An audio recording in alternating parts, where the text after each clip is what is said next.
C'est bon. Euh, pour ceux qui me connaissent, vous saurez que je suis un jeune collègue sorti d'une école dont le nom ne dit pas grand-chose au niveau européen et ne dit pas grand-chose de bon au niveau belge, parce qu'on serait une réputation sans doute aujourd'hui un peu injustifiée. Bon, bref. Toujours est-il que je me souviens de mes débuts, d'ailleurs j'en suis encore à mes débuts. Et quand je suis sorti d'école en 2012, je faisais partie des heureux élus qui, dans la salle à l'annonce des résultats, ne savaient pas trop où se mettre parce qu'on faisait partie de la minorité qui avait réussi. Et à ce moment-là, pendant que certains m'enviaient, moi j'étais en pleine crise de remise en question. J'avais atteint mon objectif qui m'avait obsédé pendant un an. Et là, je me retrouvais un peu flottant dans le vide, j'avais plus d'objectif immédiat. Et je me suis rendu compte que j'avais pris un prêt étudiant d'une somme à 5 chiffres, que je ne savais pas encore comment rembourser. Et du coup, j'ai réalisé en une fraction de seconde que je venais de devenir sans emploi, ni étudiant, ni salarié, ni rien en fait. Tout cela avant la pause estivale, pendant que les gens partent en vacances. Moi, je suis resté à Bruxelles, n'ayant pas les moyens, pouvant difficilement payer mon loyer. Et c'est une situation que connaissent nombreux heureux élus finalement, parce qu'au moins ils sont diplômés. Et se pose alors la question de qu'est-ce que je fais ensuite. Alors, suivant la combinaison, certains ont la possibilité d'être invités à un test du SKIC, qui a tendance à paralyser les gens, parce que pour la majorité des diplômés, Bruxelles est quand même loin, que ce soit géographiquement ou par rapport aux fantasmes qu'on a sur les attentes du test. Et du coup, on se rue sur ce qui nous semble davantage accessible, quelque chose qu'on a déjà connu au cours de la formation, ce sont les bénévolats, des ONG qui font appel à vous parce qu'ils ont une réunion pour laquelle, réunion financière annuelle pas du tout complexe, il est juste question d'investissement, de fonds de pension, de leurs salariés, etc. Enfin bref, vraiment un truc très accessible que je ne fais pas du tout au niveau des conseils de ministres européens parce que c'est trop dur pour moi, d'après l'Europe, mais sur le marché privé en bénévolat, il y a moyen, allez-y, c'est chouette. Et je me suis rendu compte que ces bénévolats étaient accompagnés de beaucoup d'idées préconçues qui sont fallacieuses. Tout d'abord, on y entre en tant que jeune collègue en se disant je vais rencontrer des gens qui sont plus expérimentés que moi, donc ça va me donner du boulot. Première erreur, en effet, la plupart des bénévolats vont requérir des langues qui ne sont pas demandées sur le marché privé. Il est possible de faire des bénévolats sans faire de retour. Sur le marché privé traditionnel, c'est quasiment impensable. Il est aussi possible de faire des bénévolats et de voyager, de faire le tour du monde en ayant dans le cas de la cabine française, l'espagnol est uniquement l'anglais en langue C, ce qui, à l'heure qu'il est, ne rend pas la personne éligible à un test du SKIC, voire même de nos jours, même plus pour un test de l'ONU. Donc, on gravite, on reste un peu en contact avec le milieu, on se berce d'illusions, on se dit, tant que je retourne régulièrement en cabine bosser pour une ONG, ça finira bien par venir. Or, énième déception, non, ça vient pas vraiment. Et puis, j'ai très longtemps poussé une gueulante contre ces gens qui disaient oui systématiquement au bénévolat sans véritablement se poser la question si l'organisateur avait les moyens de payer. Et Dieu sait qu'un certain nombre d'organisateurs ont les moyens de payer. Des exemples pour ceux qui ont été diplômés ces dernières années, vous en aurez sans doute pas mal. Des ONG parisiennes qui organisent un repas de midi dans le restaurant de la Tour Eiffel pour un montant à 5 ou 6, 5 chiffres généralement, un peu moins, mais qui vous disent qu'ils n'ont pas les moyens de payer les interprètes, même pas à ce que certains pratiquent, ce qui est le tarif solidaire. Donc vous ne demandez pas 100% de vos honoraires, un peu moins parce que c'est une ONG, mais bon, partant du principe que l'ONG qui défend généralement les salariés, ou en tout cas les bonnes conditions de vie, ou se bat contre la précarité des gens, vous aimeriez quand même que cette ONG comprenne que vous avez une facture d'électricité à payer à la fin du mois. En réalité, c'est rarement le cas. Et je me suis demandé qui était responsable de cette situation. Je suis freelance, je bosse 100 jours par an, ce qui me laisse 250 jours pour me poser des questions existentielles. Et celle-là en faisait partie. Donc j'ai l'impression qu'il y a trois composantes. Déjà, on a le client qui est profane, qui n'a pas l'habitude de bosser avec des interprètes. Au niveau des ONG, on est régulièrement contacté par des stagiaires. Donc c'est la nana typiquement qui est en master 2 de communication, qui est allée faire un stage chez eux, Oxfam, pour pas dire de nom, et qui veut nous contacter de manière un peu maladroite. On a eu le cas il y a 2 semaines, avec un coup de fil reçu par un collègue lillois. Et la chère Mathilde, au bout du fil, présente le projet, dit qu'elle bosse pour une ONG. Bon, cette fois, c'était pas Oxfam, c'est quelqu'un d'autre. Disant, écoutez, on fait une grosse réunion à Paris dans un hôtel cher, mais on a besoin d'interprètes. Et bah, le collègue, un peu naïvement, provoque et demande pourquoi il n'y a pas de budget pour l'interprétation. Et cette stagiaire, au bout du fil, répond bah, l'argent, on préfère l'investir dans les choses importantes. Le collègue se vexe un peu parce que enfin, un événement multilingue où les interprètes ne sont pas importants, ça réveille la diva qui sommeille en nous. Et finalement, le collègue, relativement poliment, décline. Et donc, ça, pour moi, ça illustre le côté très symptomatique du client qui n'a pas compris que pour le succès d'un événement multilingue, il fallait quand même un minimum. Si vous demandez à des médecins ou que vous envoyez des médecins partir en mission humanitaire en Afrique, euh, c'est des mecs qui vont renoncer à leur honoraire. Malgré tout, ils vont vous demander un scalpel pour travailler.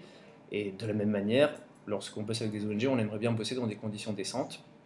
Alors qu'on a vu des équipes être hébergées dans des auberges de jeunesse, dans des dortoirs à 8, euh, arrivant à peine à dormir et devant prester le lendemain sur des amplitudes horaires vraiment dégueulasses, avec du son dégueulasse, des cabines mal installées. Donc bref, on a d'une part le côté le client profane, pardon, qui est donc à mes yeux en partie responsable. Mais si ce client est profane, c'est aussi peut-être parce qu'il n'a pas été éduqué. Donc là, on peut jeter la pierre un peu à tout le monde, enfoncer des portes ouvertes, et se dire que c'est en partie dû peut-être aux collègues que certains désignent de bourgeois. C'est les gens qui ont réussi à lancer leur carrière, qui du coup, avec leur clientèle bien acquise, qui les payent bien régulièrement, ne se donnent plus la peine de penser à la profession et éduquer les clients qui sont un peu moins corrects. Il y a peut-être aussi ces jeunes diplômés finalement qui essaient de se lancer sur le marché mais qui n'y arrivent pas et qui sautent sur la moindre occasion d'allumer leur micro.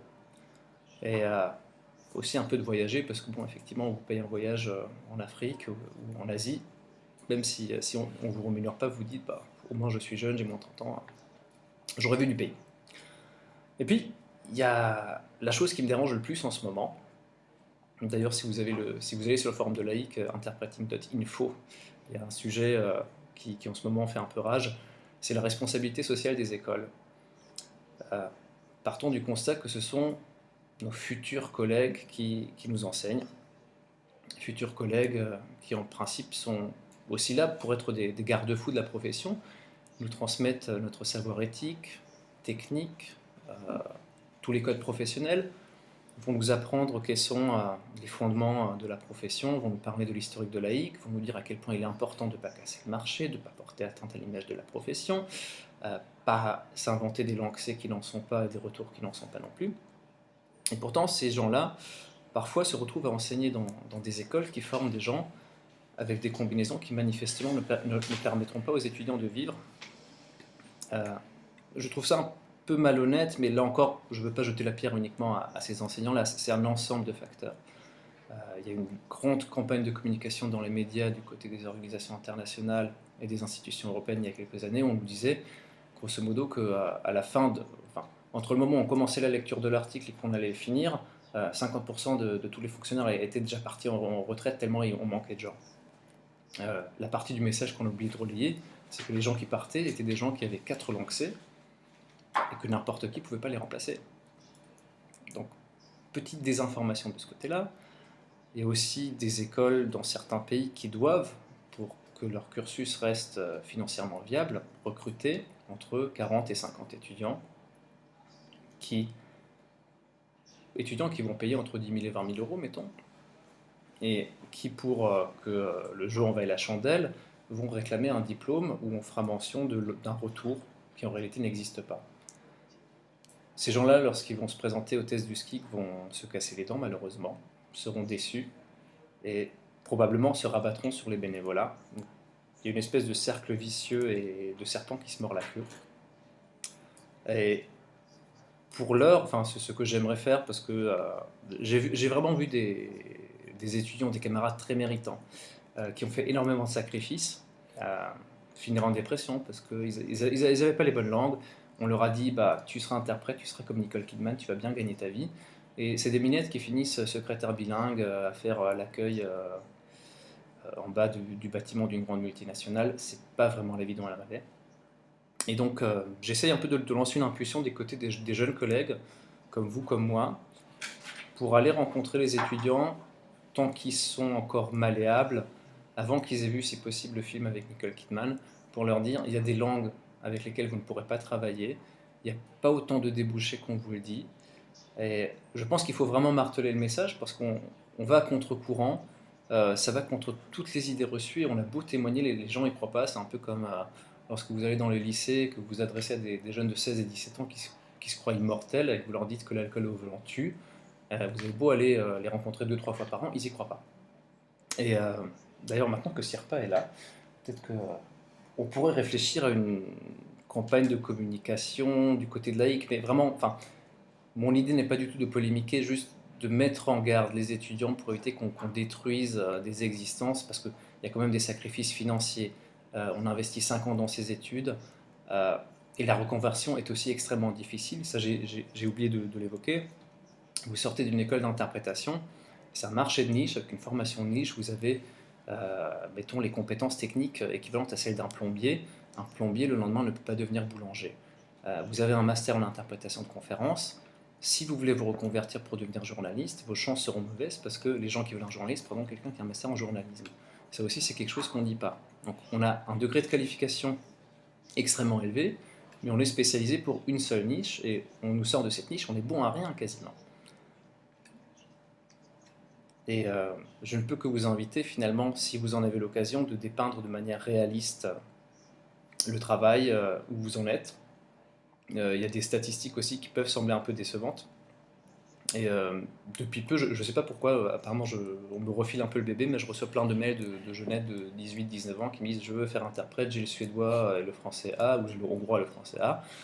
Et là je leur dis, bah, écoute, statistiquement, si tu arrives à faire les études que tu réussis, tu as tes chances. Il y en a d'autres avec la combinaison linguistique où je pense on a une responsabilité d'annoncer la mauvaise nouvelle, un peu comme le médecin qui va dire c'est mal parti pour survivre sur le marché. Et je pense que plus on s'y prend tôt, plus on pourra éviter cette espèce de grosse déception et de flottement que j'ai pu connaître, bon, dans mon cas que pendant un an, le jour du diplôme, lorsque le candidat ou la candidate se rend compte que finalement, la profession à laquelle il ou elle se destine ne lui est pas ouverte. Je vous remercie.